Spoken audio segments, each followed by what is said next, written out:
வணக்கம். இன்றைய முக்கிய செய்திகள். புதுச்சேரி காமராஜ் நகர் தொகுதிக்குட்பட்ட பகுதியில் கால்வாய் சீரமைப்பு பணிகளை அமைச்சர் திரு ஜான்குமார் அவர்கள் பூமி பூஜை செய்து துவக்கி வைத்தார்.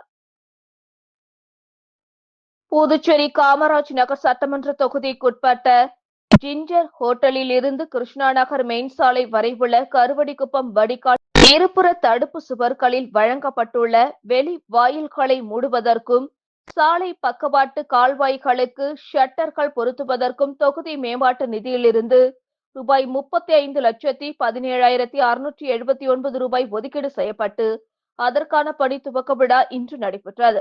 நிகழ்ச்சியில் மாண்புமிகு புதுச்சேரி அமைச்சர் திரு ஜான்குமார் அவர்கள் சிறப்பு விருந்தினராக கலந்து கொண்டு பூமி பூஜை செய்து பணியினை துவக்கி வைத்தார். நிகழ்ச்சியின் போது புதுச்சேரி நீர்ப்பாசன கோட்ட செயற்பொறியாளர் திரு ராதாகிருஷ்ணன், உதவி பொறியாளர் திரு லூயி பிரகாசம், இளநிலை பொறியாளர் திரு சிரஞ்சீவி, ஒப்பந்ததாரர் திரு ரமேஷ் மற்றும் அப்பகுதி முக்கிய பிரமுகர்கள் மற்றும் அமைச்சர் ஜான்குமார் அவர்களின் ஆதரவாளர்கள் திரளாக உடனிருந்தனர்.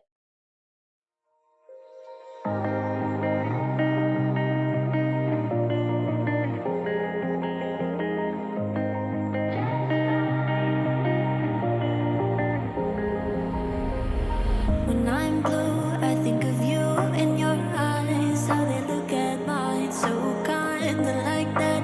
You slow down time and everything's just fine. I was ocean swimming with just wishbone thinking of my life, the vision drifting by until I found a lighthouse in your heart, shining like a beacon of bright stars. I was in a life wandering far until I found a lighthouse in your heart, guiding me out the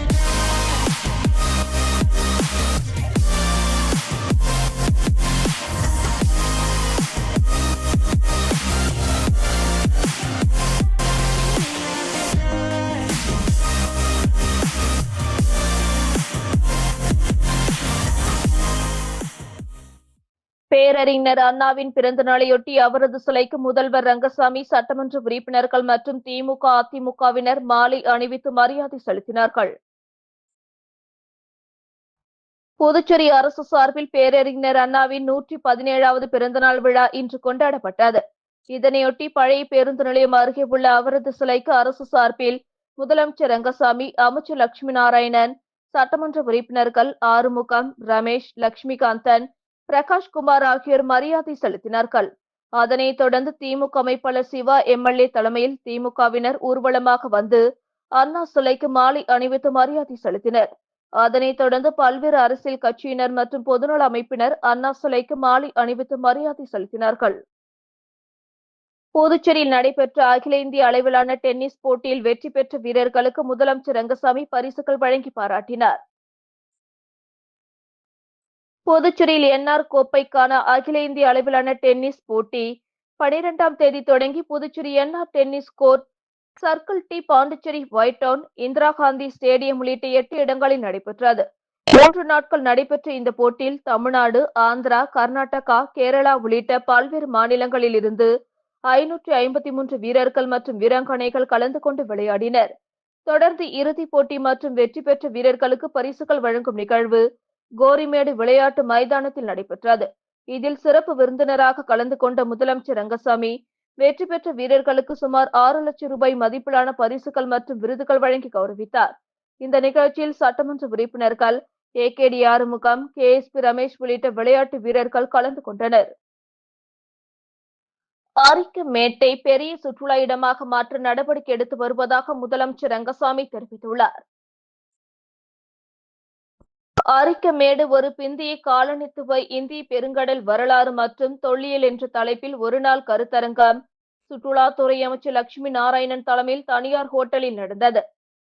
பெருங்கடல் வள மையம், மௌலானா அபுல் கலாம் ஆசாத் ஆசிய ஆய்வு நிறுவனம், இந்திய அரசின் கலாச்சார அமைச்சகம், புதுச்சேரி அரசின் கலை மற்றும் கலாச்சாரத்துறை, சுற்றுலாத்துறை இணைந்து நடத்திய கருத்தரங்கிற்கு தஞ்சை தமிழ் பல்கலைக்கழக கடல்சார் வரலாறு தலைவர் செல்வகுமார் வரவேற்றார்.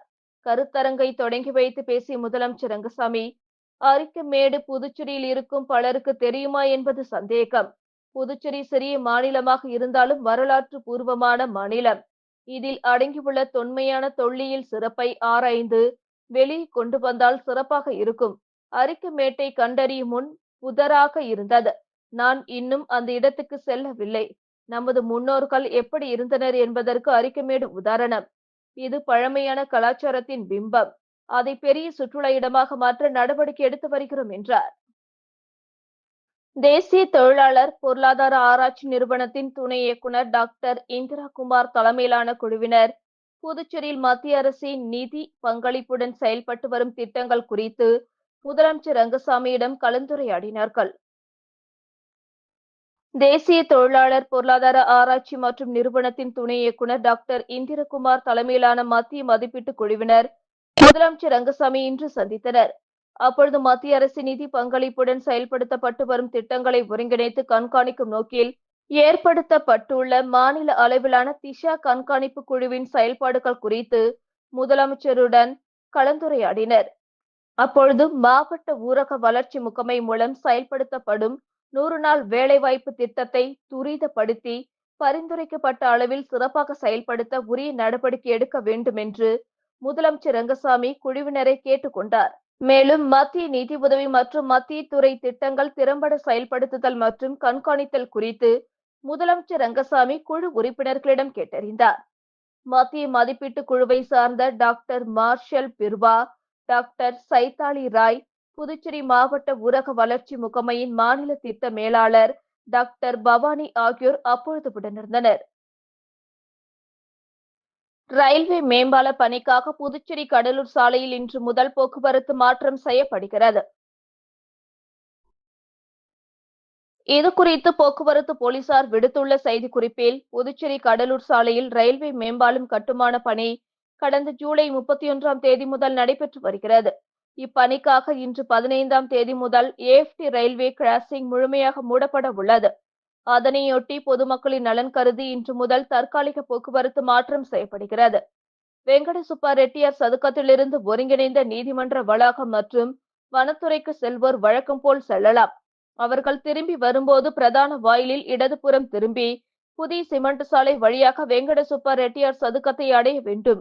வாகன ஓட்டிகள் மற்றும் பொதுமக்களும் இந்த தற்காலிக போக்குவரத்து மாற்று ஏற்பாடுகளை கடைபிடித்து மேற்படி ரயில்வே மேம்பால பணிகள் முடியும் வரை ஒத்துழைக்குமாறு கேட்டுக் கொள்ளப்படுகிறார்கள் என குறிப்பிடப்பட்டுள்ளது.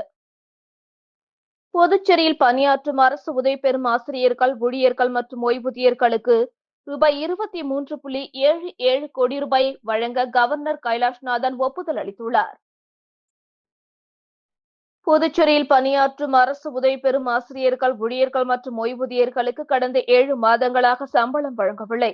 இதனை கண்டித்து அரசு நிதி உதவி பெறும் ஆசிரியர்கள், ஊழியர்கள் மற்றும் ஓய்வூதியர்கள் தொடர் போராட்டம் நடத்தி வந்தனர்.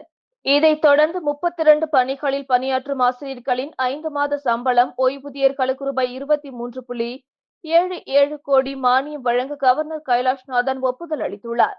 இதுகுறித்து பள்ளி கல்வித்துறை சார்பு செயலர் வெர்பினா ஜெயராஜ் பிறப்பித்துள்ள உத்தரவில், கவர்னர் அனுமதித்துள்ள நிதி 5 மாத சம்பளம், ஓய்வூதியம் பலன்களுக்கு செலவிடப்படும்.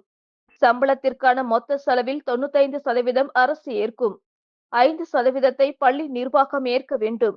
உரிய திருத்தம் செய்யப்படும் வரை 95% மானியம் நேரடியாக வழங்கப்படும் என குறிப்பிடப்பட்டுள்ளது. புதுச்சேரி நகர பகுதியான நெல்லித்தோப்பில் ஆள் நடமாட்டம் உள்ள பகுதியில் டிப்டாப் ஆசாமிகள் பைக் திருடும் சிசிடிவி காட்சி வெளியாகி அதிர்ச்சியை ஏற்படுத்தியுள்ளது.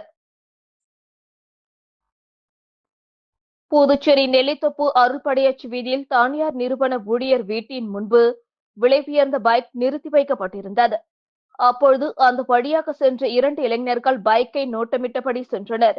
பின்னர் சிறிது நேரத்தில் திரும்பி வந்து அவர்கள் இருசக்கர வாகனத்தை கள்ள சாவி கொண்டு திறந்து வாகனத்தை திருடி சென்றனர்.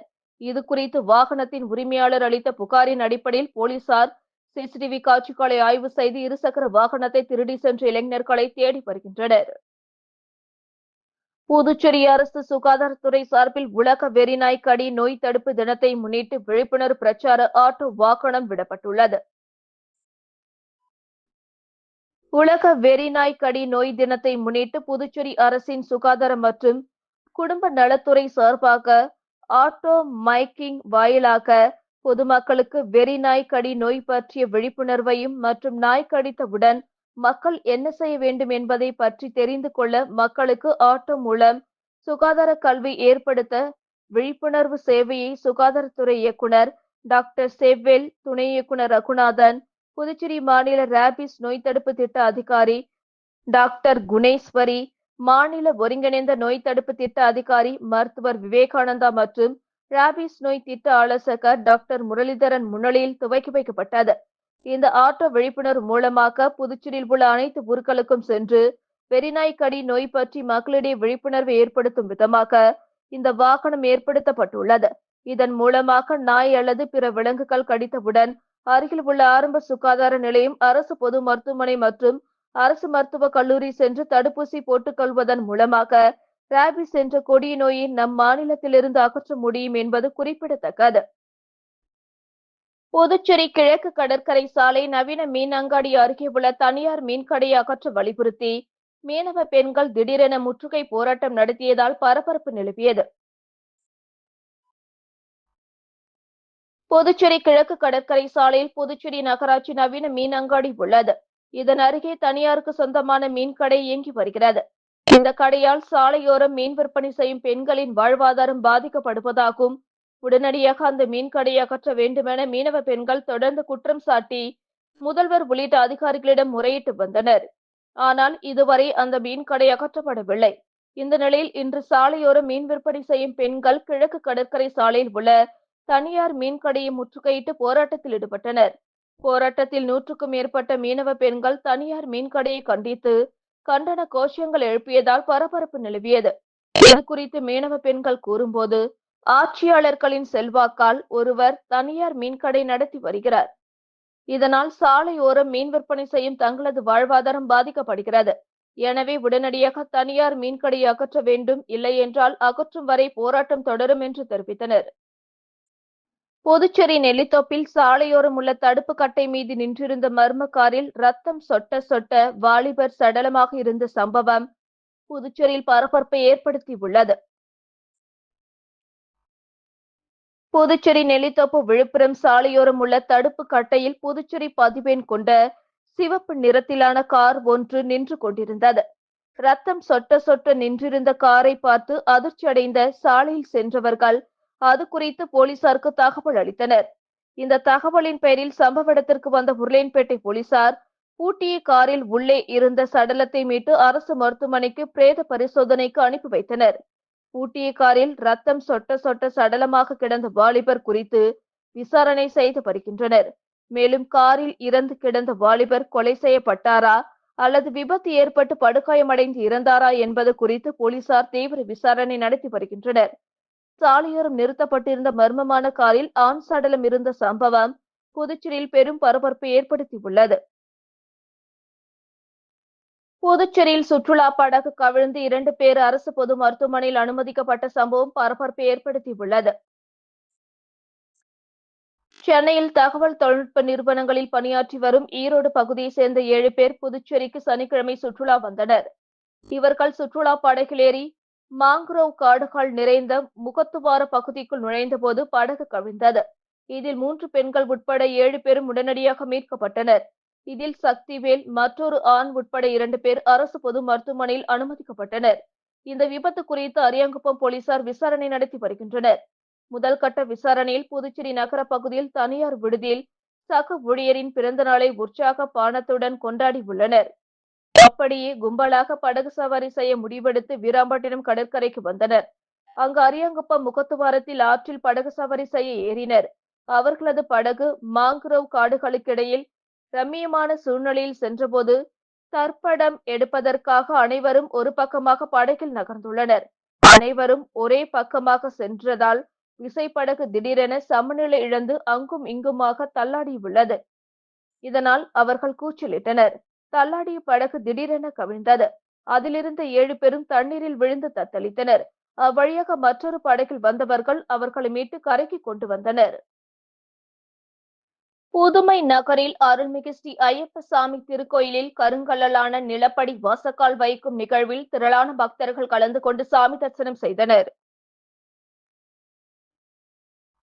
புதுச்சேரி அருள்மிகு ஸ்ரீ ஹரிஹர புத்திரர் சேவா சங்கம் சார்பில் அருமார்த்தபுரத்தில் இருந்து கும்பாக்கம் செல்லும் வழியில் TRDE அவென்யூ புதுமை நகரில் அருள்மிகு ஸ்ரீ ஐயப்பசாமி திருக்கோயிலில் கருங்கல்லான நிலப்படி வாசக்கால் வைக்கும் நிகழ்வு விமர்சையாக நடைபெற்றது. நிகழ்ச்சியொட்டி காலை விக்னேஸ்வர பூஜை, நவக்கிரக பூஜை, வாஸ்து சாந்தி பூஜை, கருங்கல் நிலப்படி சுத்தி பூஜை நடத்தப்பட்டு தீபார்த்தனை காண்பிக்கப்பட்டது. அதனைத் தொடர்ந்து முக்கிய நிகழ்வான கருங்கல்லாலான வாசக்கால் நிறுத்தும் நிகழ்ச்சி நடைபெற்றது. தொடர்ந்து மஞ்சளால் செய்து வைக்கப்படவுள்ள ஸ்ரீ ஐயப்ப சுவாமிக்கு பூஜை செய்யப்பட்டு மகா தீபார்த்தனை காண்பிக்கப்பட்டது. தொடர்ந்து பக்தர்கள் அனைவருக்கும் அன்னதானம் வழங்கப்பட்டது. நிகழ்ச்சியில் திரளான பக்தர்கள் கலந்து கொண்டு சாமி தரிசனம் செய்தனர். பேக்கிங் பொருட்கள் ஆர்டர் செய்த வெளியனூர் தொழிலதிபரிடம் ரூபாய் 3.42 லட்சம் மோசடி செய்தது குறித்து போலீசார் விசாரணை நடத்தி வருகின்றனர்.